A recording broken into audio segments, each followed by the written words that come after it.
Coming to you live from the San Francisco Bay Area. It's time for Zig in the Zone with Ralph Zig Tycho. Hey, I'm back. You are comfortably zoned with me, the Zigzag Man, in Alameda, California. And you'll find out later, it's a very bittersweet show for me today. But the sweet is that doing a podcast with Paulie B is the highlight of my week. And just like to say, how you doing, Paulie? I'm here, Ziggy. I'm hanging in there. I'm in San Francisco. You're in Alameda. But we're together, kind of. As close as the restraining order will allow us to be together. Both of our restraining orders, as a matter of fact. It's not just yours. I'm telling you, if we were in the same classroom, we were reminiscing right before the show, if we were in the same classroom, sir, we knew what time to be home at night. But the other thing was, we would have been split up. They would have put us in opposite ends of the room. They probably would have put one of us in the front, both of us in the front, but both of us right where the teacher could see us, right? The days that the dean wasn't stepping in, we would have been split up because we were probably, I don't know about you, the class clown in a certain way. Right.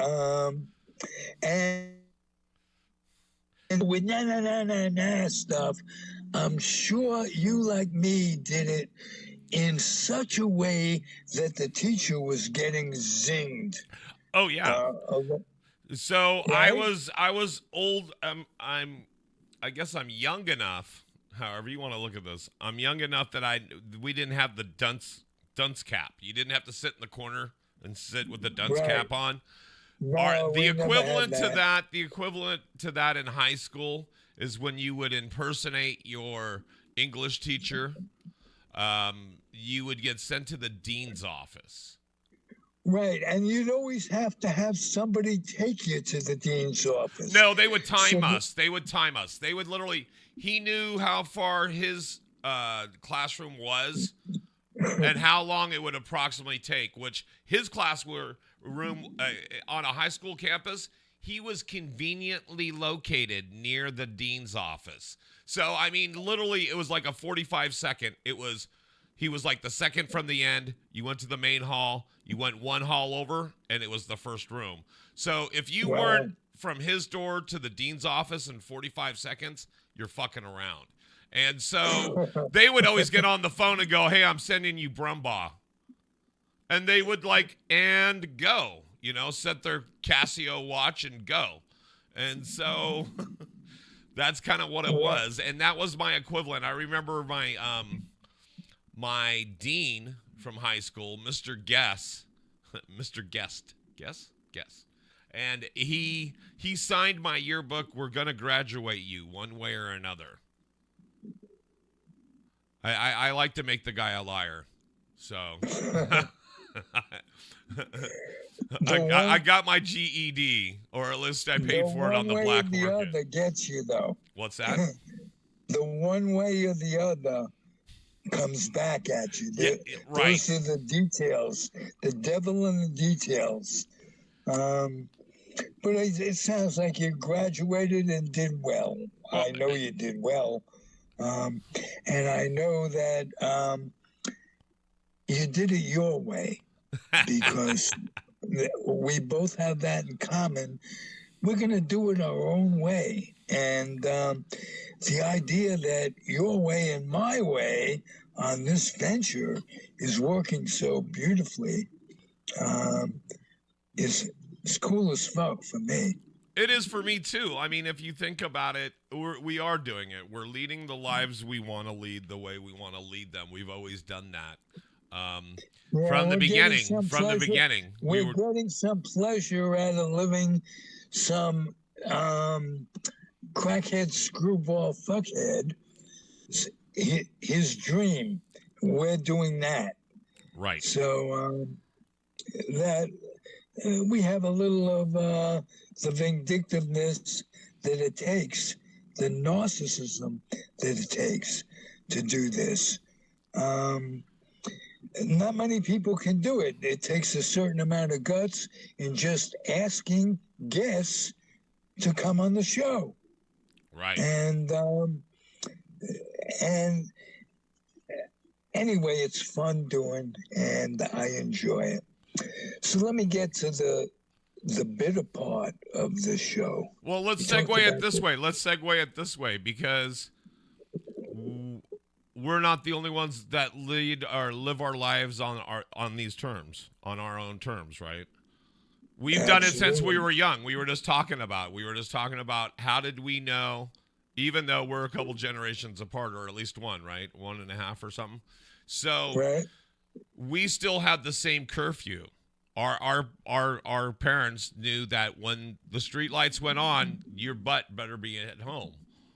And so I was telling you that, yeah, my mom always knew she could be standing out on the sidewalk and she'd be looking, she knew what corner I would be rounding. She would be facing that way.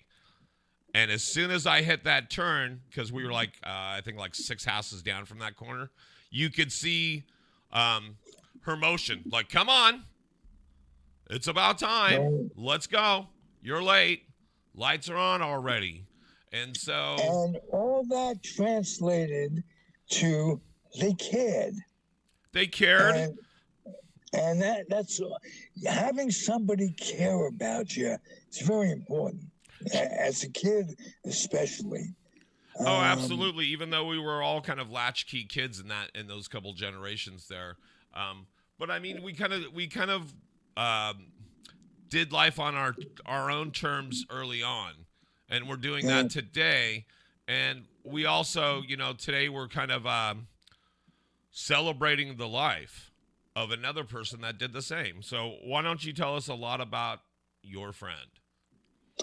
Well, Jerry Feidelberg passed away last week, or the start of this week. And we knew it was coming. Paul and I had him on the show a number of times. The first show we did, Jerry was a guest. And about a month ago, after spending a year of absolute pain and uncertainty and going through some hellish times, Jerry was well enough to do a show with us again. And I want to tell you that the joy in his voice, just doing what he loved to do, podcasting, and orating his views and communicating, it made him very, very happy, which in turn made me very happy. And about a month or so later, Jerry passed. He suffered a lot, and it's one of those passings where his survivors can go, we're going to miss him, but we're glad he's not suffering anymore. And that takes away all of our pain. And believe me, I know that Jerry's pain, because we talked virtually every day when he was going through this. He had catheters going in and out on a regular basis. So, and I don't mean that just literally, figuratively. I went and saw him at several rehabs that he was doing. No one I've ever met clung to life more than Jerry. To tell you a little bit about him is to tell you that where he came from.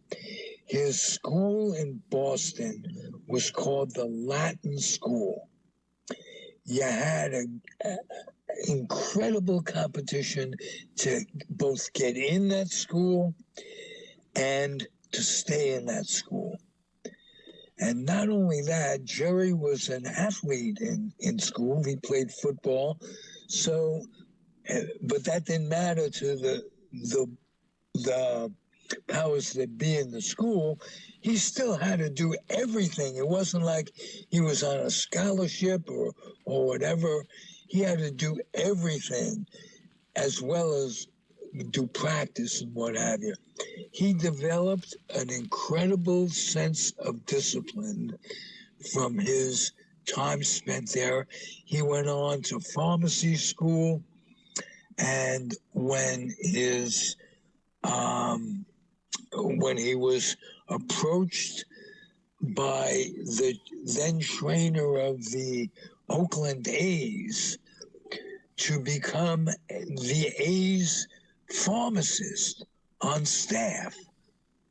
He was an incredible sports fan all his life and jumped at the opportunity. And from there, he went on to a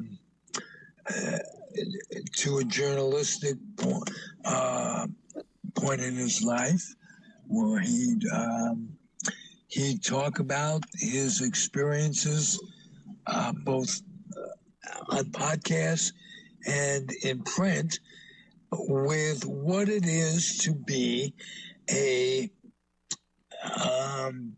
member of the A's team and sit in the press box.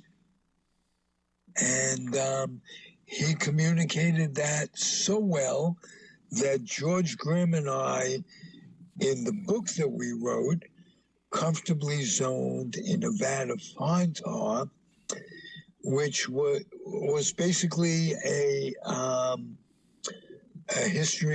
contemporary history of baseball as we saw it.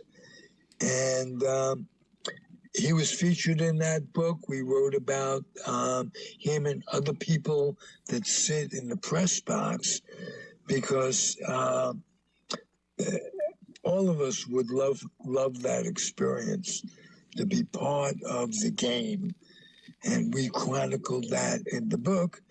And Jerry came out as one of the stars of the book and went on to podcast with us on a regular basis before this video thing. We did an audio podcast at Comfortably Zoned and for years. And Jerry was a big part of that. He combined with Nancy Finley on many podcasts to talk about the A's and reminisce about the days when he did sit as in that press box and was involved. I will say this. He never divulged any secrets in terms of what was going on. He never broke anybody's trust. He wasn't that way at all. It wasn't a tell-all experience. it was just great. We enjoyed. I enjoyed him as a friend. We both lived in Alameda. We would have lunch at Nathan's, and at times we'd be out at the golf course on Bayfarm Island for lunch. Bring in other people. Um, one of whom, Eric Gray, thanked me personally for recently in lieu of Jerry's passing, thanked me for introducing him and uh, to introducing Eric to Jerry.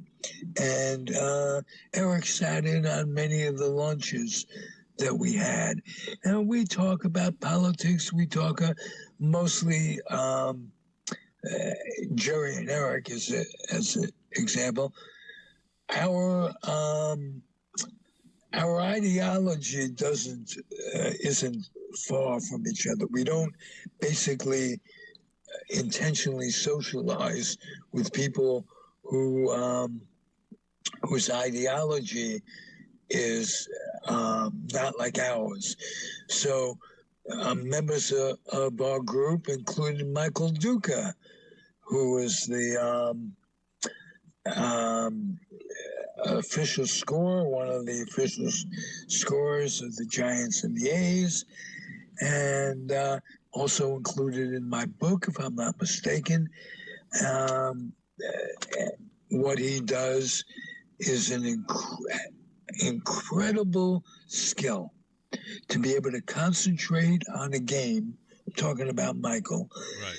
to the point where you can have to make snap decisions to be able to concentrate on every play, on what's going on, who's coming in, what the chances are here, what a routine play would be like, or what a play that you couldn't charge an error and what have you. It's an incredibly stressful job that he takes no stress on personally, and I admire him. So, and Jerry and Michael have been on many of my podcasts together. As I'm going to honor someone else. His name is Matthew D. Baez.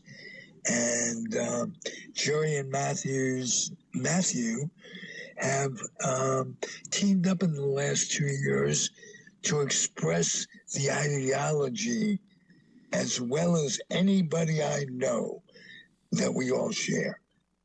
And quite frankly, we are afraid of what's going on, the prospect of losing our democracy.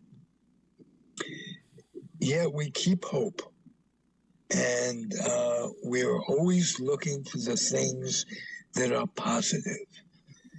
To get off Jerry for a second, if you will, Paulie, am I correct in assuming that the courts recently, in the last month or so, have their recent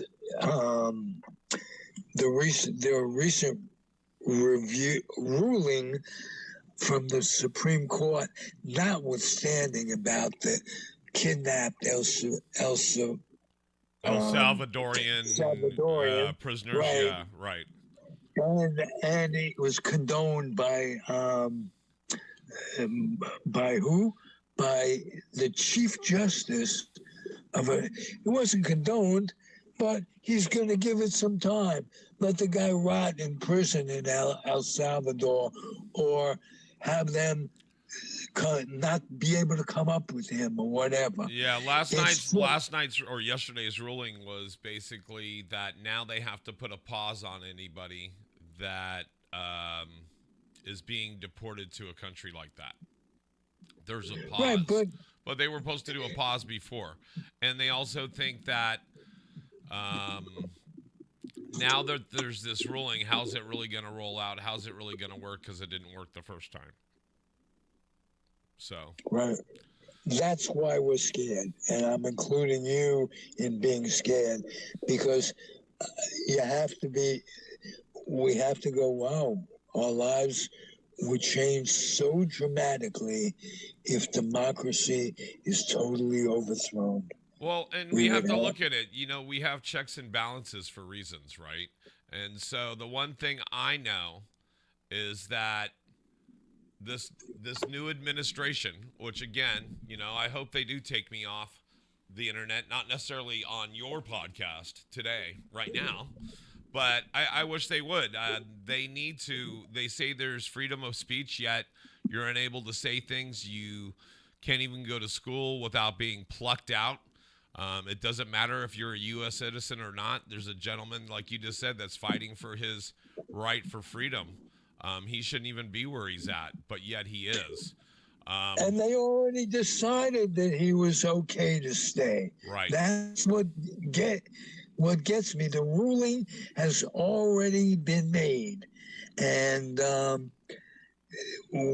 you're right. It could be you, it could be me, because we don't agree. And I'm sure there are many more prominent people that they have to go through before they get to us. Right. But that doesn't mean they won't get to us. And that doesn't mean that we won't suffer each time in the name of people who are, for the same reasons that it could be us, are suffering. And this really fucking sucks. Let me tell you, there has to be a way for Amendment 25. Merle, my good friend on Facebook from Kiddington Camp, mentioned that. And I mentioned that you'd have to get Vance to agree. But he seems so much less toxic by comparison that it may be possible, but you'd also have to get the cabinet. So what it's going to come to, he's going to do something, Trump is going to do something to piss off everybody. Well, and I think he's already done that to a certain extent. And so. Oh, yeah, but by everybody, I mean the Republicans, the ones that are tailgating him, that are just benefiting from his craziness, as if his craziness, like, first of all, how about not, we both have kids, right, Paul? Right, absolutely. How about not financing cancer research? Oh, yeah. Can you imagine? What would you have to be lower than that? Well, even to sign the papers that say like your kids will never get cancer, but to him that doesn't mean a fiddle as fuck, but to human beings it is. And when he ridiculed a reporter for being handicapped early on, that did it for me right there. I went, whoa, what are we dealing with? This is crazy. Well, there's things that he's doing that fundamentally are just don't make sense at all. Like the tariff thing, which I won't go into, but because each one of these things is like a can of worms. Once you start discussing it, it goes every which way. But like the tariff thing, there's top economists around the world, Republican and Democrat and everywhere on the aisle, that are saying that you couldn't have planned a better recession. You couldn't have planned us tanking so bad. My wife told me last night it's because of the way he ran his companies, into the ground. And 7 bankruptcies, and right. And the voters expected him. He's going to be the savior, as if it weren't going well enough with Biden. And not that I both don't respect him, and this, that, and the other thing, but we've never had lesser of the two evils shown in this way. Well, that's why I before. want to kind of share this with you. So even though there's these fundamental differences and things that are like unexplainable that he's doing, there's some things that still ring true with certain Americans, and those are the hanger-ons, if you will. Explanation is that a lot of people in this country think that we have some dangerous people in this country. We do. But some of them are natural. Some of them are actual, born and bred here. Other ones may be people that have come here and got citizenship the right way. There's a lot of people that have come into this country maybe not the right way. I say you should always at least sign the guest book on the way in. But they're doing the right thing in our society by and you don't keep helping them in our cages, economy. and that isn't even this administration. The previous administration kept them in cages. Well, that's That's where I'm trying to get to, is that we have real scary people in this country that probably should be taken out and thrown into some prison in El Salvador and never seen again. I hate to say it, but they're not all. They're not. They're of every walk of life. They're of every walk of life. So hold on. So let me finish. Let them go to court and prove why they shouldn't, or whatever. Right. Or Everybody should get their day in court. Right. Exactly. But what I'm saying is, you don't have to be a gang member or a terrorist. You could just be aiding and abetting a known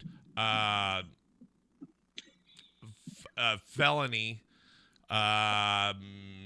You can be a Republican. You can be. You can be. It could be anybody. Yes. My mother said even you can grow up to be a malignant narcissist. Yes. That's true. And so I believe that. And so, but what I'm saying is there's actual people that maybe should be deported, thrown in a jail cell, and thrown away the key. And my thought is I can think of a real big offender that's been supporting a known terrorist, a known sex offender, and they're a guest in our country. Guess who it is? Trump. Close. Well, Trump's the bad guy, but who's been supporting him all these years? We need to put this one behind bars. Oh. You see this one? Okay. There you go. It's Melania. It looks like she's in a cell in El Salvador right now. No, I don't see Melania on my screen yet. Don't worry, you'll be able to watch it in the replay.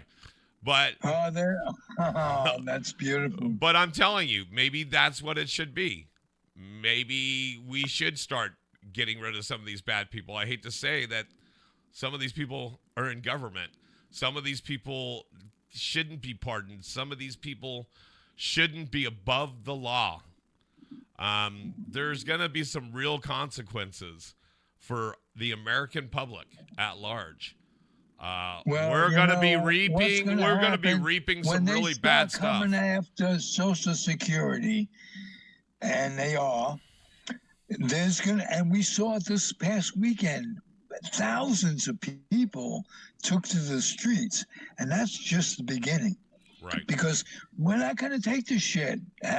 You're not going to tell us that our entitlements that we worked for all these years, well, I played for all these years. I wasn't much of a worker, but I don't have much to show for it, except memories, which is much more important than the money. But that's another show. Would you please, Paulie, put up that announcement of anybody who wants to call and say, all right. The studio line. You want to put up a call? Yeah, all right, here we go. Yeah. All right, so if you're watching live today, we have our studio line open. I'm going to post it right now. Please call in. The studio hotline is open, 650-503-3435. The studio hotline is open 650-503-3435. All right, there it is. So you guys have the studio line. Feel free to call in. We'll make sure to get you on the air, especially if we screen our calls properly. Hey, there it is, 650-503-3435. Be patient with us. We're not CNN. So, yeah, but we do the best we can. That should be And the initials for news, Trump's news, the Crime News Network. well, it isn't. Which news is it? And how about these newspapers and radio stations that have acquiesced to him? I think it was the Washington Post that they did it first before the election. This is crazy. We need freedom of press. And that was one of the first things in Nazi Germany that enabled Hitler to go as far as he could. Right. So let's not have another Hitler. Because, No. And it's too close to his birthday. We're not celebrating it. It's 420. Do you believe his birthday is 420? What a buzzkill. My kids, I didn't know that. My kid's birthday, or I didn't remember it, is 422. He'll be 35 years old. Philip Tycho, the boy, the man, the myth, and the legend. Yeah, and Love you, I kid. turn a whopping 58 in 9 days or something like that. The 16th. Well, what would you want for your birthday? That's reasonable. That you would really be good for you. Tell me, Paulie. We'll see what we can do. Well, let's get the people who are watching to send you birthday gifts. Yeah, because that'll be good. It would be because you're the one who makes it happen, and you put up with me, and I can't appreciate you more than that. Well, and it's good because this is what I'm doing. I'm multitasking. I'll get the camera on me. I'm trying to grab my cannabis and break it up and get ready for the break soon. So I'm just grabbing my cannabis and breaking it up and doing what we do. Let me see if I can do something see if I can multitask a little bit myself while we're doing this. But yeah, no, I mean, I plan. What do I plan on doing for my birthday? Is spending here. I'll get the camera on you too. Yeah, and you can do it because you're in a legal spot to do that. I look forward to my birthday. Don't know what I'm gonna do. I want to do a show here in our common area, in our space, downstairs. Maybe do, the week after my birthday, the Friday after or something, do a live show and have comedy and music and this and that, and do it downstairs in the common area and have a little party. That's probably what I would like to do. I don't know. Invite all you guys. The third week in April, Melody and her pot club, if you will. Oh yeah, the Tokeland seniors, yes. We should show up there. Finally, we've been talking about it for a while, right? And make a podcast out of it. Talk to the people who are benefiting. It's the most, not the most, but one of the most wonderful things that we do is provide knowledge of what's going on in the community in Northern California, particularly East Bay, because that's where I am, and that's where Melody has her club, and I think we should show up and finally do a podcast at that point. Right. Absolutely. Okay. Or at least get some B-roll and then roll it into one of our podcasts. But yeah, you're right. We should go out there and show face. I haven't been to that event for a year and a half. So yeah, and I've been telling myself I need to go back. So there you go. It's been more than that. It's probably been 5 years for me. And Melody is one of my favorite people in the world. Right. She is, you know, losing, speaking of losing Alamedans with Jerry, found out today, literally, that George Archibek, Okay. an Alamedan, passed away. And the Archibek family, Barbie, Carlos, who was my friend for years. I taught him in traffic school and went trick or treating in my neighborhood with my kid way back then. And Carlos answers the door. He goes, "Whoa, Ralph!" I just taught him in traffic school. He says, "I want you to meet my dad."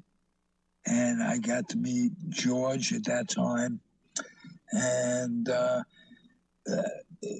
Archibeks are a family that have taken care of me when I'm in Alameda, and when I needed it, many times. Um, so I mourn his passing, and I hope that Barbie, his wife, Mary, his daughter, and Carlos, his son, can find solace, and may his memory be a blessing for them and all of us. So rest in peace, George.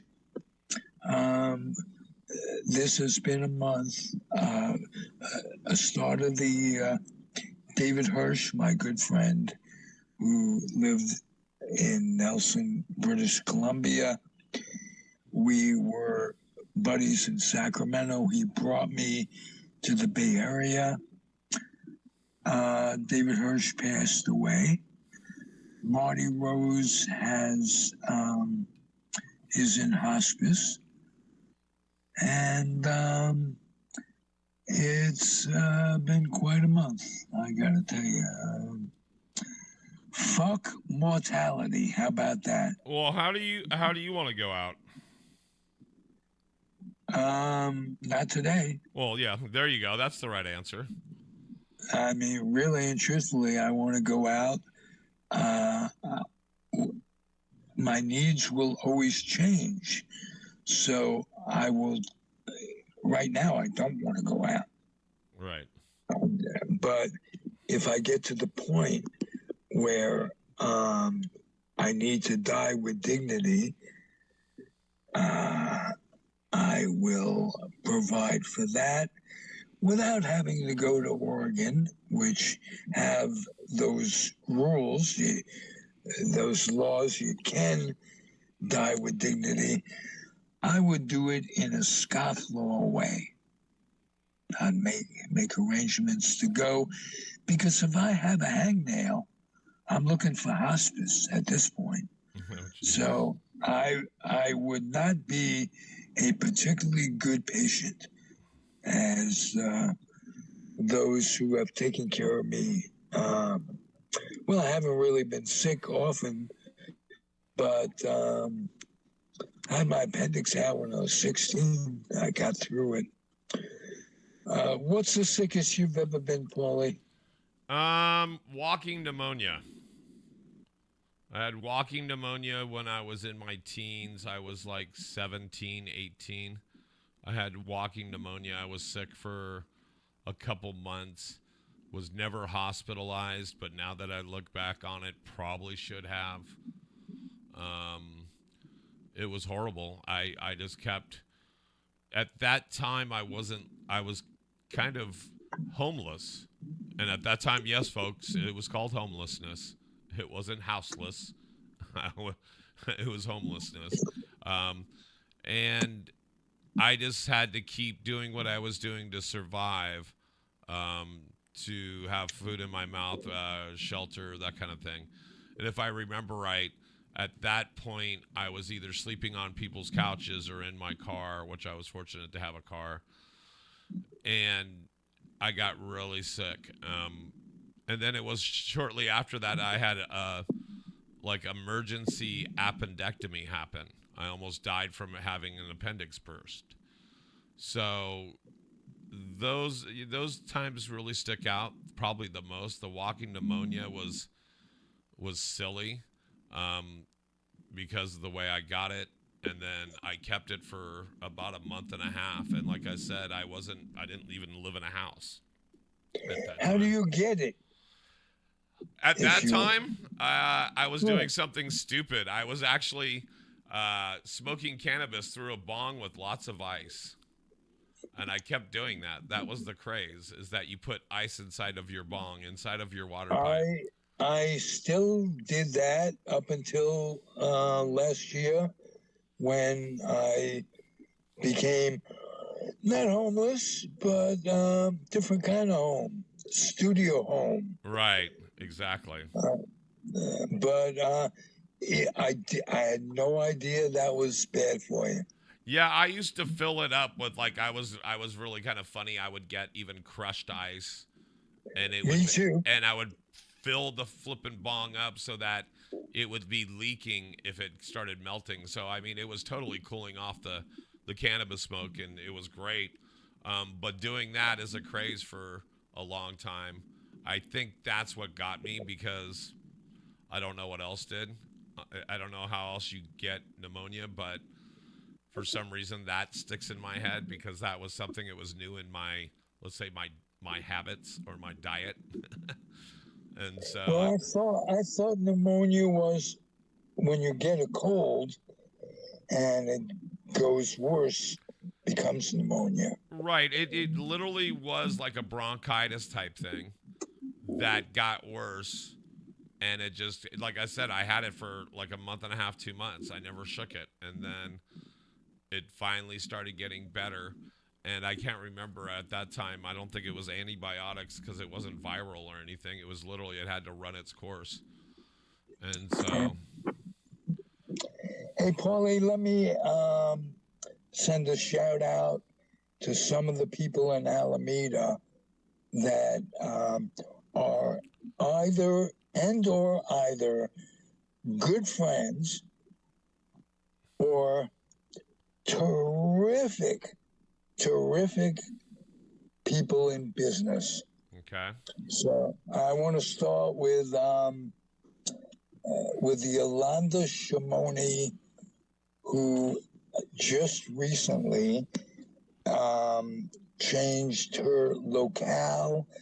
She is and has been the best person and hairdresser, in no particular order, in Alameda.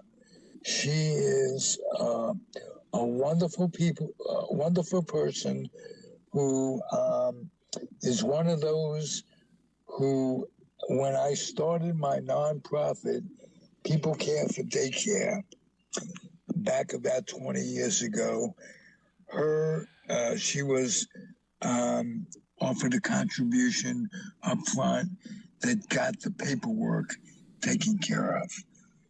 And I'm very appreciative of her.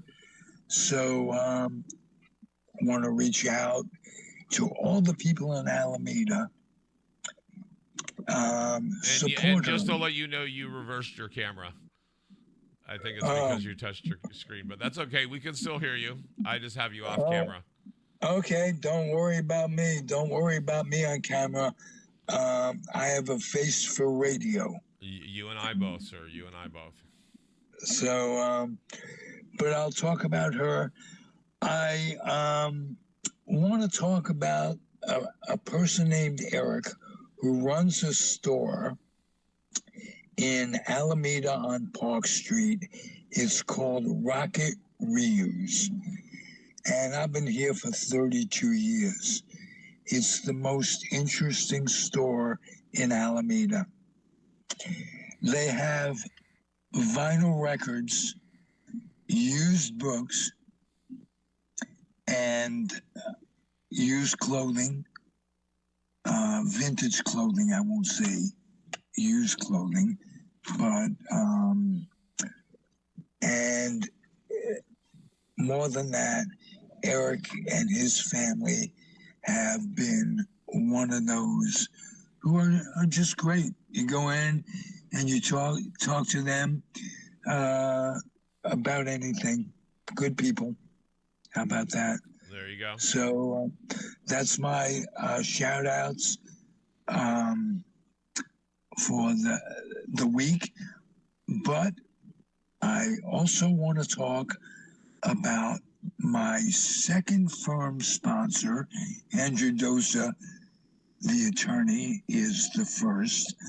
And my second firm sponsor, who's also an attorney, his name is Jeff Canberra, and he specializes in what is landlord-tenant disputes. I cannot think of anything more contentious than going through a landlord-tenant dispute on either side. If your tenants are fucking with you, that's one thing. If your landlord is fucking with you, that's another thing. It could be anything, and it could be for any reason. And we've had Jeff on the show, and Jeff is a man who specializes in compromise. And his clientele are mainly that of landlord-tenant disputes, and he has a reputation in Alameda as someone who is absolutely integral. I'm losing it here, but Integral. That's fine. He has integrity, just like Andrew Dosa does. And I can say that this show introduces two attorneys with integrity that live in Alameda to Alamedans. I'm doing a good deal, a good thing. So they used to have the old joke, what is 1,000 lawyers at the bottom of the sea? Right, not enough. Right, or a good start, or whatever it is. Yeah, well, here's our new saying. Two lawyers in Alameda. It's a good start. Two lawyers in Alameda is a good start. It's not good. I like that, and we will continue to call attention to them. Andrew Dosa saved my bacon many times over the years. A good guy. Speaking of integrity, he's been in Alameda like 25 years practicing. He can walk down the streets of Alameda and people will wave to him like he's Paul McCartney. Mm-hmm. So, and I've never walked down the streets with Mr. Canberra, Jeff Canberra, but I would imagine that he would get the same response. He's been doing what he's doing for a long time. And again, I'm proud of being able to introduce these people who need an attorney for whatever reason to each other. And in return, would you please share this show with your friends? I'd like to build it as quickly as possible because I'm 78 years old, 77 or 78, something like that. And I'm 57 going on 58. I'm 57 and 3/4. Well, I think I am 58, 1946. November. I don't even keep track anymore. It really, literally, the disadvantage of being old is made up by the memories and the friendships that you've had. And a lot to dislike about Facebook and Zuckerberg, and it's all true. But you know what?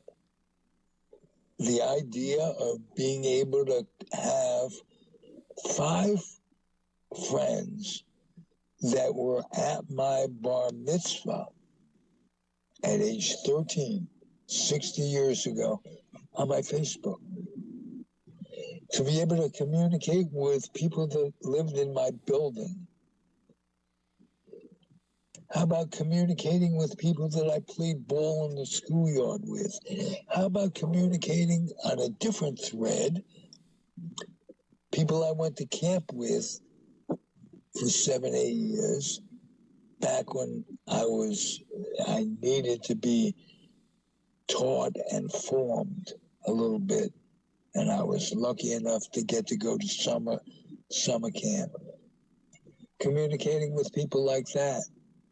Communicating with all the people that are on my podcast. The older I get, the more affinity I have with y'all. So I want to thank you. And give us one more final word about Jerry. I'm going to pop his picture up one more time. That would be nice. Nice. And Jerry, man, I'll tell you, man, you had a real flair for telling a story. I didn't know you long, but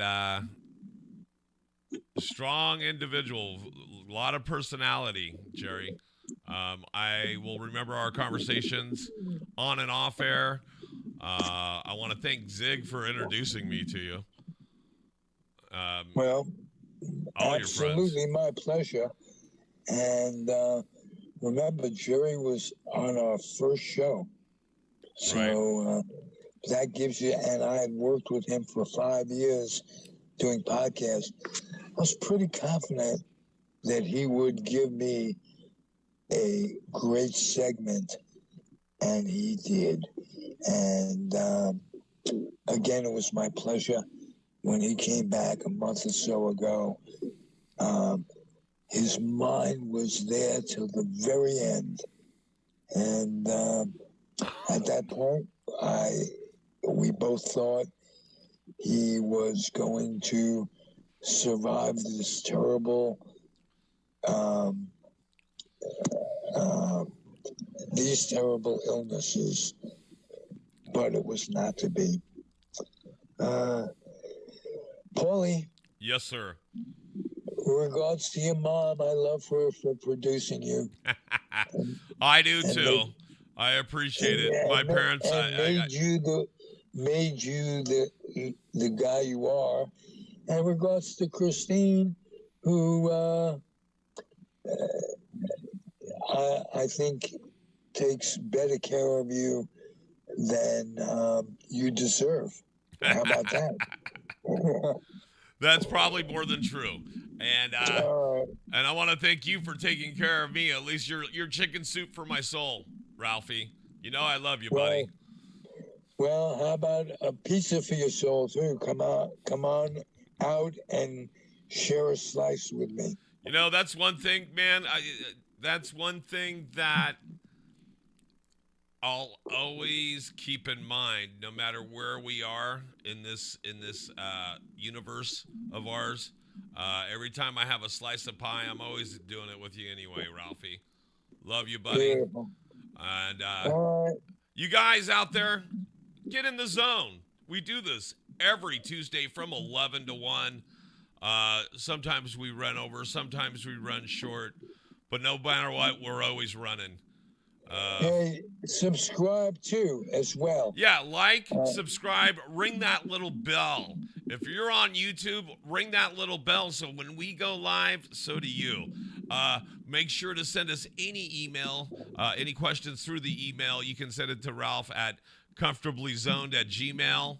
or Edge Studios Online at Gmail, and we'll answer your questions. We'll check out what you got to say, and otherwise, for myself, Ralphie, and Jerry, love you, Jerry.